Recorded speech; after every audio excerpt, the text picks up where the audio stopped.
Hello students, welcome to standard 11, subject mathematics, chapter 3, trigonometric functions. This is lecture number 5. In the last lecture we have defined the trigonometric functions and some specific values on some specific angles. Here we will discuss about the sign of trigonometric functions. Sign means whether it will be plus or it will be negative in particular quadrant. As we have seen in last lecture, 4 quadrants are there. So in each of the quadrant, what will be the sign of each of the function, that we have to understand here. To understand that, again we are taking the unit circle as we are taking in the last lecture also. The unit circle and its center is at the origin. So we can understand that A, B, C, D, 4 points of intersection of circle to the axis, and A coordinates are 1, 0, B coordinates are 0, 1, C coordinates -1, 0 and D coordinates 0, -1. So let the unit circle with the center at origin. To determine the sign of trigonometric function in each quadrant, we have to just remember all STC. What is this all STC? That we will understand here. As we know that this portion is called first quadrant, angle AOB. Angle BOC, second portion is called second quadrant, and this is third quadrant, and this is fourth quadrant we have. The whole circle is divided into 4 quadrants, 1, 2, 3 and 4. So this one, all means all functions, all trigo functions are positive. So in first quadrant, all means all functions are positive. In second quadrant, S for sign, and we have seen in the last lecture also that sign equals 1 upon cosec. So sine and cosec, these both functions are positive in second quadrant. The third quadrant, T for tan function, and for that also we know in the last lecture tan equals to 1 upon cot. So tan and cot will be positive in third quadrant. C for cos here, and for cos also we know cos equals to 1 upon sec, the relation. So cos and sec are positive in fourth quadrant, and all our remainings are negative. Means we are just focusing on the positive trigonometric functions in each of the quadrant, and remainings are negative. So in first quadrant, all the trigonometric functions, that 6 we have, sine, cos, tan, cot, sec, cosec, all are positive.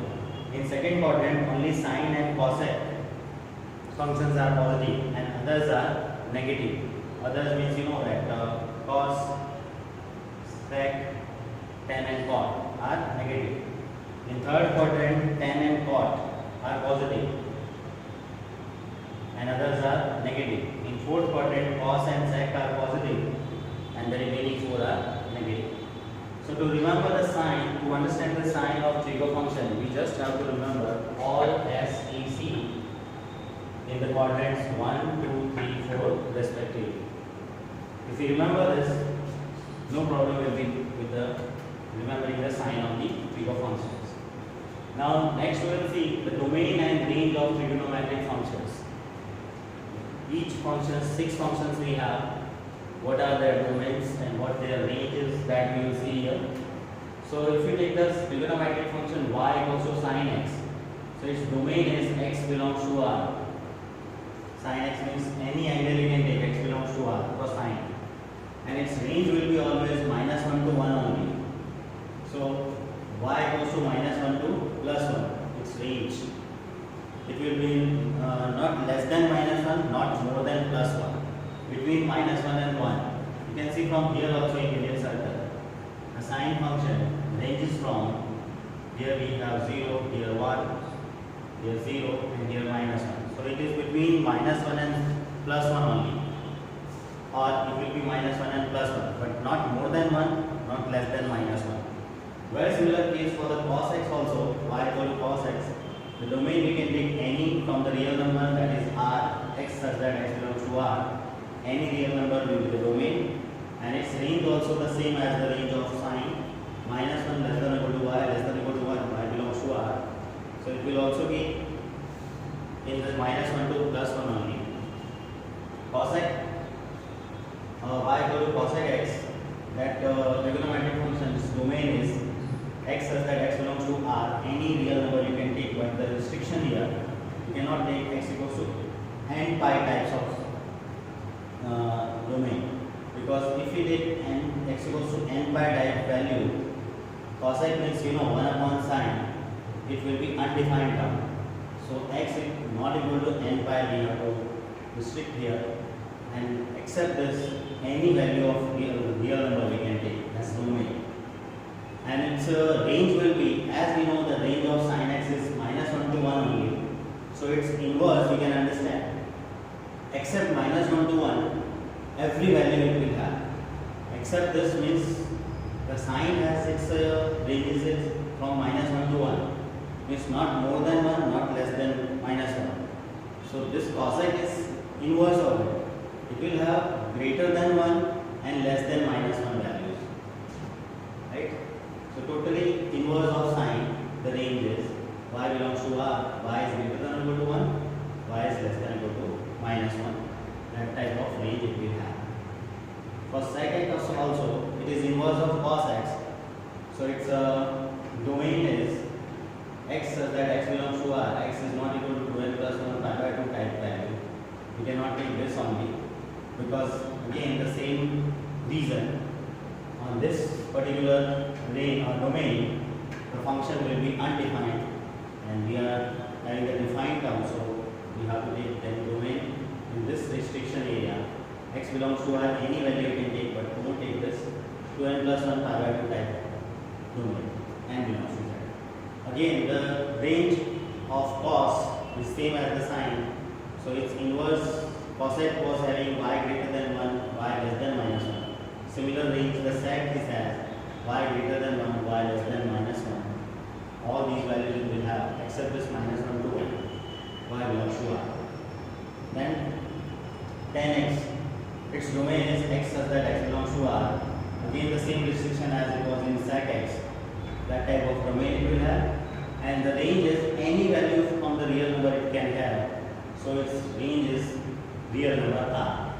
Similarly cot x, its domain is same as the cosec domain, x such that x belongs to r, x not equal to n pi, n belongs to z, and the range is same as tan. It is real number, any real number it may be, so r. So this way we have seen the all 6 functions, their domain and ranges. The next is we have behavior of trigonometric functions. Behavior in terms of, we will see here, increasing or decreasing in each quadrant. All the 6 functions, how their behavior is, whether they are increasing or whether they are decreasing, that type of behavior we will see here for all the 6 functions. So here y equal to sin x, cos x, cosec x, sec x, tan x, cot x, all the functions we have seen. And here we are showing the quadrants, quadrant 1, 2, 3, 4. What type of behavior in each quadrant, that we will see. So sin x, y equal to sin x is increasing in first quadrant. In first quadrant it is increasing from 0 to 1. You can see from here also, in the first quadrant, this quadrant, you can see the sign values are, here it is 0 and here it is 1. And from 0 to 1 it will be increasing. So in first quadrant 0 to 1, it is increasing function. Increasing is shown by upside arrow, upright arrow, and decreasing is shown by downside going arrow. In second quadrant you can see the sign value is 1 to 0, means it is decreasing from 1 to 0. So it is decreased sign is shown 1 to 0. Similarly third quadrant, the sign value from 0 to minus 1, so it is again decreasing. So downside arrow 0 to minus 1 decreasing. In fourth quadrant, the sign value is minus 1 to 0 means increasing. So increasing minus 1 to 0. Very similar to that cos x, about that we see. In cos x, first quadrant is 1 to 0 means decreasing. So decreasing from 1 to 0. In second quadrant, cos is 0 to minus 1. So it is decreasing 0 to minus 1. In third quadrant, the cos value is minus 1 to 0 going, so it is increasing from minus 1 to 0, increasing. And in fourth quadrant, the cos is increasing from 0 to 1. Then cosec is again we will recall that cosec equals to 1 upon sine. So the inverse behavior it will have of sine, where sine is increasing from 0 to 1. So cosec will be decreasing. 0's inverse is infinity and 1's inverse of is 1. So infinity to 1 is decreasing. In second quadrant, cosec is inverse of sine. So it is sine is decreasing, so cosec will be increasing from 1 to infinity. 1's inverse is 1, 0's inverse is infinity. When cosec in third quadrant increasing minus infinity to minus 1. In fourth quadrant decreasing minus 1 to minus infinity. Similarly, sec x is the inverse of cos x. Cos x is decreasing in first quadrant, so sec is increasing in first quadrant. It's inverse behavior. From 1 to 0 it was cos. In sec terms it will be 1 to infinity. Inverse of 1 is 1, inverse of 0 is infinity. In second quadrant, sec x is increasing minus infinity to minus 1. In third quadrant, sec x is decreasing minus 1 to minus infinity. In fourth quadrant, it is decreasing infinity to 1. Tan x, to understand about this, tan equals to sine upon cos. So sine upon cos we have to do 0 upon 1 will be 0 and 1 upon infinity is infinity. So tan is increasing from 0 to infinity. In fact, tan is increasing in all the four quadrants. You can see in all the first, second, and third and fourth, tan is increasing function always. In first quadrant it is 0 to infinity. In second quadrant minus infinity to 0. In third quadrant 0 to infinity. In fourth quadrant minus infinity to 0. And cot is inverse of tan. If tan is increasing always, means cot is decreasing always. So cot is always decreasing in all four quadrants. It is in first quadrant infinity to 0. In second quadrant 0 to minus infinity. In third quadrant infinity to 0. In fourth quadrant 0 to minus infinity. Always decreasing. So in this lecture, very important lecture it is to understand and to remember actually the sign of trigonometric function, how to determine that we have seen, domain and range of all the functions we have seen, and behavior in terms of increasing and decreasing we have seen for all the trigonometric functions. So we need to write it very well and understand and remember it for next coming examples and questions.